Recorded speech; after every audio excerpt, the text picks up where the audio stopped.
Dressons nos fronts longtemps courbés pour de bon, prenons les plus belles élans. C'est par cette partition de notre hymne national debout congolais que nous démarrons ces magazines Transparence de ces jeudis de la soirée. Comme vous le savez, le magazine Transparence est donc une émission sociopolitique qui a l'habitude de recevoir sur son plateau des hommes politiques qui viennent débattre autour des actualités et surtout des sujets ayant trait à la politique. Pour ce faire, nous avons l'honneur et le plaisir de recevoir sur ce plateau un peu extraordinaire vu le décor qu'il y a tout autour de nous, un monsieur.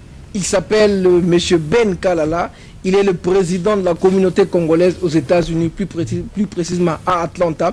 Avec notre invité, nous allons essayer de débattre en long et à large de divers sujets à caractère politique de l'heure et surtout dresser à sa manière les profils d'un bon parlementaire.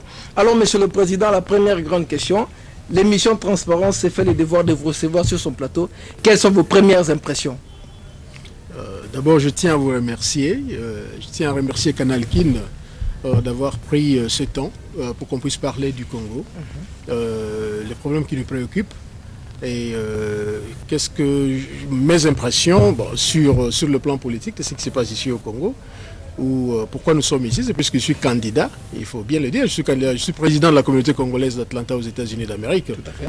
Et pourquoi nous sommes ici, c'est parce que je suis candidat à la députation provinciale pour la ville de Mbujimayi, avec ambition au gouvernorat du Kasaï oriental. Alors monsieur le président, la première grande question que je m'en vais vous poser, vous aspirez à diriger le Kasaï oriental, c'est que vous êtes dans la politique, mais la grande question, êtes-vous dans la politique par accident, par hasard ou par vocation? Merci beaucoup mon frère. Pourquoi nous sommes impliqués? Pourquoi je me suis impliqué dans la politique? Premièrement, je voudrais dire à nos téléspectateurs, compatriotes congolais, que les problèmes qui se posent au Congo, c'est un problème purement politique. Un problème politique qui nécessite de solutions politiques. C'est par amour de la patrie. C'est par amour de la patrie. Moi, je suis un homme d'affaires aux États-Unis d'Amérique. Je suis investisseur dans l'immobilier. Un businessman. Voilà. Je suis investisseur dans l'immobilier aux États-Unis d'Amérique où j'ai passé 23 ans de ma vie. Alors, quand je viens ici au Congo souvent, c'est pas, je ne veux pas que les gens pensent que voilà, vous êtes partis, ça fait longtemps, vous ne connaissez pas les réalités du terrain. Je viens au Congo. Je visite le Congo au moins une fois par an ou deux fois, quelques fois par an. Donc, je connais les réalités du milieu. J'ai la famille ici à Kinshasa, j'ai la famille à Mbujimayi ici au Congo. Alors, j'ai remarqué qu'il y avait un problème purement politique. En tant que leader de la communauté congolaise à l'extérieur de ce pays, dirigeant une communauté, une association apolitique, je me suis décidé de m'impliquer dans le processus politique ici au Congo. Personne n'est né politicien. Personne n'est né politicien. On le devient. On le devient. On me prête maintenant des intentions que je suis politicien. Enfin, s'il vous plaît, monsieur le président, on devient politicien par charisme ou par accident? Bon, il y a plusieurs raisons. Il y a plusieurs raisons pourquoi les gens deviennent politiciens. Chacun a ses raisons personnelles.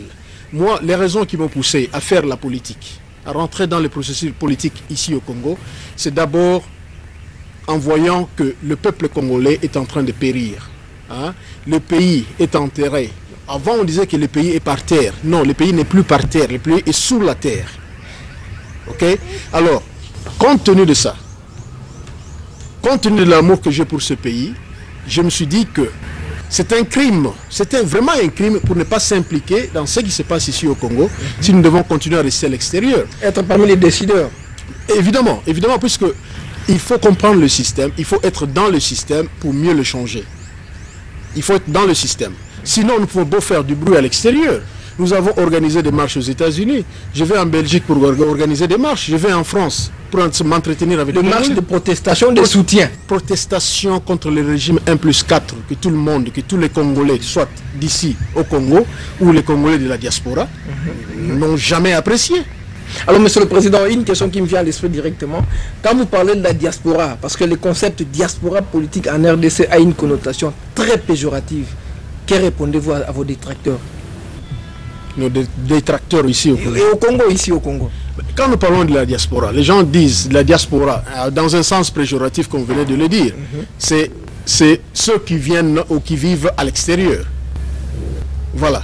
Alors je vais éclaircir la mentalité congolaise tout de suite là, que quand nous parlons de la diaspora, je sais qu'il y a eu un mauvais souvenir de la part des Congolais compte tenu de ce qui s'est passé dans les années 1997 à l'arrivée de...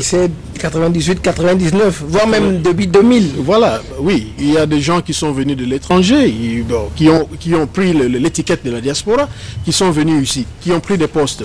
Pas puisqu'ils avaient mérité ce poste-là, puisqu'ils parlaient anglais, ou alors ils étaient cousins, neveux, frères à celui-ci. Et avaient brandi des diplômes d'à peu près. Voilà. Ils ont pris des postes.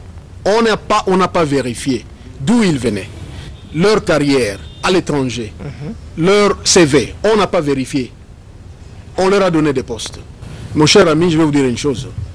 Si vous n'avez jamais acheté une maison dans votre vie, si vous n'avez jamais conduit une Mercedes ou une voiture de luxe dans votre vie, vous arrivez ici au Congo, vous prenez un poste, on vous donne une maison, on vous donne une Mercedes-Benz, des choses que vous n'avez jamais eues dans votre vie. Est-ce qu'on va donner ou bien vous allez ravir les belles maisons, les belles voitures de Quand je dis on vous donne, c'est le gouvernement, ce sont les gens qui vous ont mis, qui vous ont donné cet espace, qui vous donnent.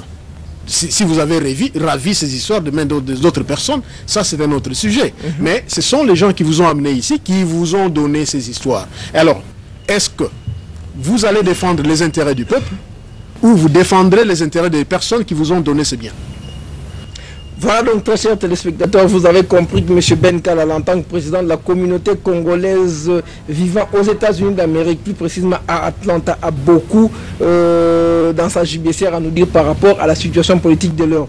Mais nous allons respecter la tradition en ce qui concerne l'émission de transparence, celle de vous proposer des portraits de notre invité. Pour vous poser la question de savoir qui est en fait M. Ben Kalala, la réponse est dans ces portraits que nous propose Ange-Michel Mumbongo et on se retrouve après. De l'union entre Papa Honoré Kabongo et Maman Régine Kaseka, naquit vers la décennie 50 du siècle dernier, dans la ville qui préfère de Lubumbashi au Katanga, ces messieurs de plus d'1,80 m avec près de 90 kg, que l'humanité appelle affectueusement bien Ben Kalala. Fils unique de Maman Régine, M. Ben Kalala, après une enfance à Lubumbashi, descendra à Kinshasa pour son parcours scolaire. Celui-ci démarrera à l'école primaire officielle de Dendal, actuelle Kasavubu. Puis le cycle d'orientation se passera au CO4 Ngiringiri avant de boucler l'école secondaire à l'Institut technique social de Ngiringiri où M. Ben décrochera son diplôme d'État en 1977 en section sociale. Une fois son bac en main et soucié de compléter son bagage intellectuel, M. Ben Kalala s'inscrira aux études universitaires. Loin d'envier les luxe coffrets Kinshasa, la capitale congolaise, notre invité atterrira en plein forêt équatoriale pour étudier. C'est donc l'Institut supérieur d'études agronomiques de Bengamisa, en province orientale ex-Ozaïr, qui choisira M. Ben Kalala pour approfondir ses connaissances intellectuelles, plus précisément au sein de la faculté de l'agronomie générale, où il en sortira quelques années plus tard, ingénieur agronome.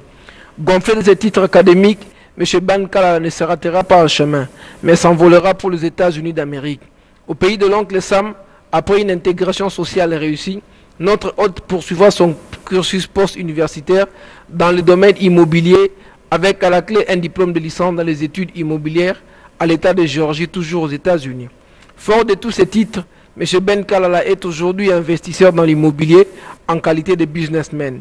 Quant à ses activités politiques, M. Ben Kalala est président fondateur de Patriotes congolais d'Atlanta, doublé du titre de président de la communauté congolaise des États-Unis d'Amérique, toujours à Atlanta.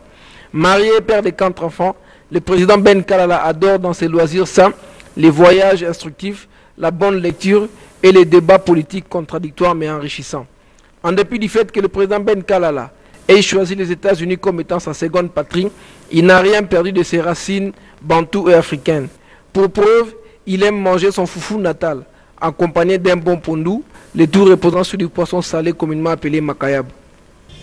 Voilà donc, très chers téléspectateurs, vous avez compris que notre invité de cette soirée, le président Ben Kalala, a plusieurs cordes à son arc. Il est à la fois analyste politique, il est à la fois businessman, comme on aime bien le dire, mais nous le recevons aujourd'hui en tant que leader politique. Alors, monsieur